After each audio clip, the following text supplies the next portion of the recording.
Bildiğiniz gibi kedilerin genellikle bağımsız varlıklar gibi göründüğü hiç kimse için sır değil.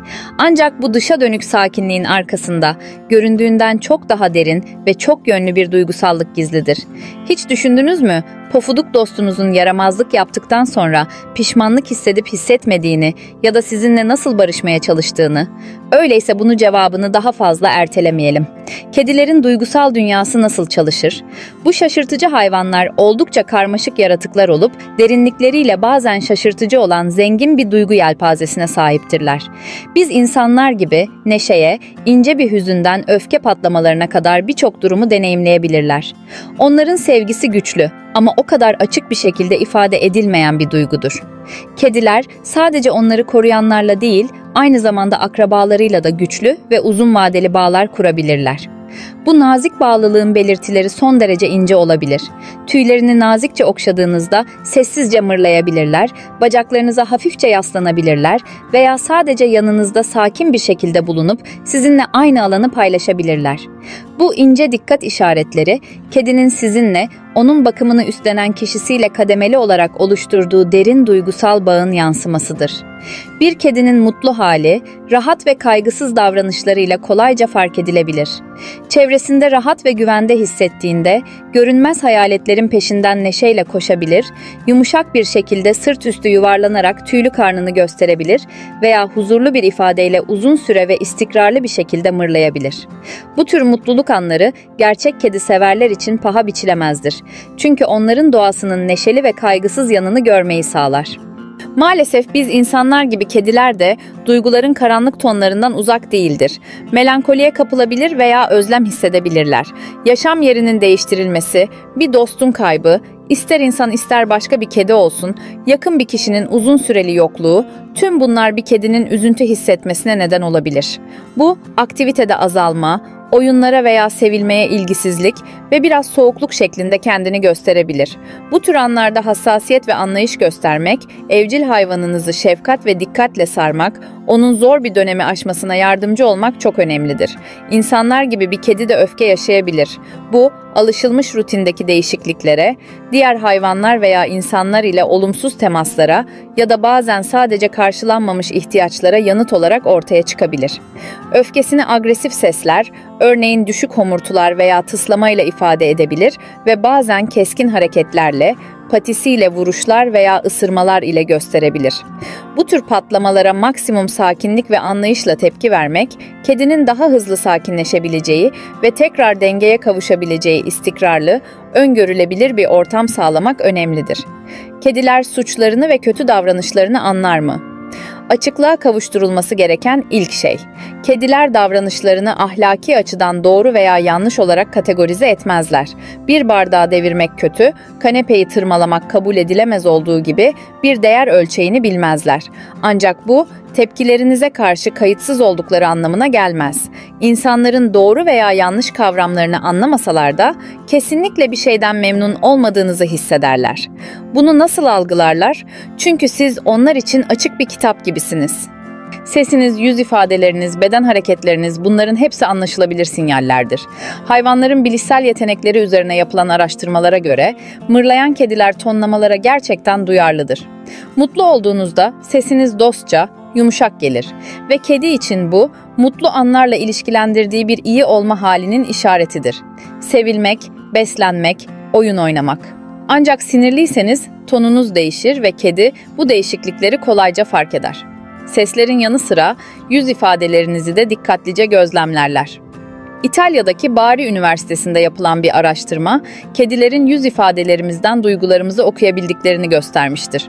Gülümsemeleriniz veya kaşlarınızın çatılması, bunların hepsi hayvanların okuyabildiği etkileyici hikayelerdir.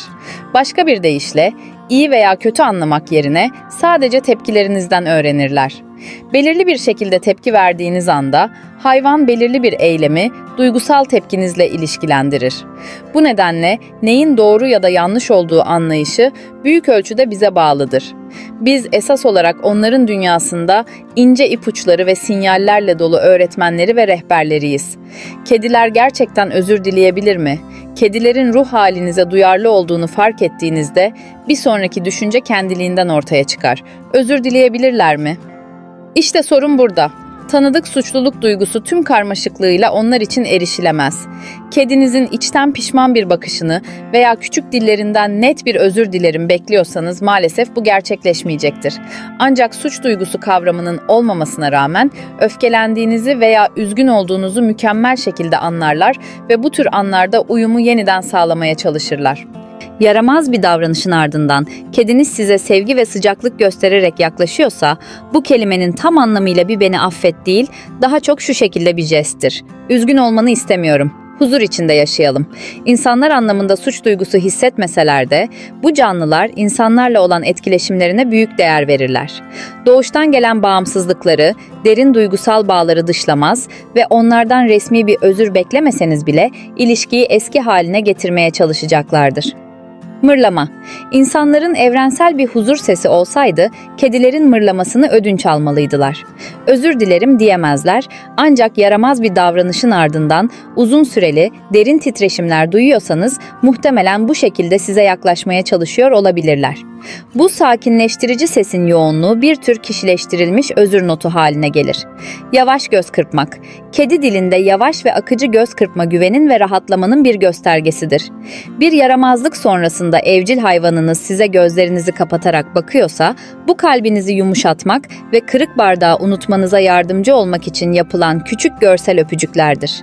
Yaramazlık sonrasında mırlayan kedi, elinizi veya yüzünüzü yalarsa, bu sadece bir bakım jesti değil, yanlış davrandım ama yine de aileyiz, sinirlenme deme şekli. Başını size dokundurarak kedi teninize kokusunu bırakır ve bu size olumlu davranışı için vermek istediği bir işarettir. Sen benim dünyamın bir parçasısın. Uygunsuz bir davranışın ardından tekrar bacaklarınıza veya yüzünüze sürtünüyorsa, bu hala arkadaşız değil mi diye sormak gibidir. Bir diğer taktikleri ise patiyle hamur yoğurma. Bir kedi, tıpkı hamur gibi patiyle battaniyenizi veya dizlerinizi yoğururken erken çocukluğun hislerine geri dönmektedir. Bu, sizi tekrar rahatlık bölgesine geri getirmek ve gerilimi hafifletmek için sessiz, nazik bir çabadır. Karnını gösterme, kedinin en savunmasız bölgelerinden biri karnıdır. Bunu göstermek tam bir güven gösterisidir. Barışma jesti olarak yumuşak karnını sunarak yatıyorsa, bu şu anlama gelebilir: teslim oluyorum, sana karşı savunmasızım, bana kızma. Aramızdaki uyumu yeniden sağlıyorum. Bu, kanepeyi tırmalamayı telafi etme girişimi gibidir. Size değerli gördüğü şeyi sunar. Başka bir taktik ise yaklaşırken kuyruğunu kaldırma. Bir kedi, kuyruğunu kaldırarak size yavaşça yaklaşıyorsa, sizi diyalog ve etkileşime davet ediyordur. Kediniz kızgın anınızda etrafınızda dönüyorsa, bu nazik jesttir. İlişkiyi yeniden kurma yönünde ince bir mesaj taşır. Pofuduk dostunuzun oyun aktivitesi son derece önemlidir. Rahatsız edici bir olaydan sonra kedi size en sevdiği oyuncağı getiriyor veya sizin etrafınızda dönerek oyun oynamanızı davet ediyorsa, bu şu anlama gelir: hadi kızma, tekrar eğlenelim ve bir takım olalım. Böylece kediler bizim bildiğimiz gerçek pişmanlığı deneyimleyemeseler de yine de duygusal dengeyi yeniden sağlamaya çalışıyorlar. Eğer buraya kadar izlediyseniz, peluş dostlarımızı gerçekten değer verdiğiniz anlamına gelir. Bir videonun daha sonuna geldik. Videomuzu beğendiyseniz beğene basmayı ve sevdiklerinizle paylaşmayı unutmayın. Yeni videoda görüşmek için abone olmayı da unutmayın. Hoşça kalın.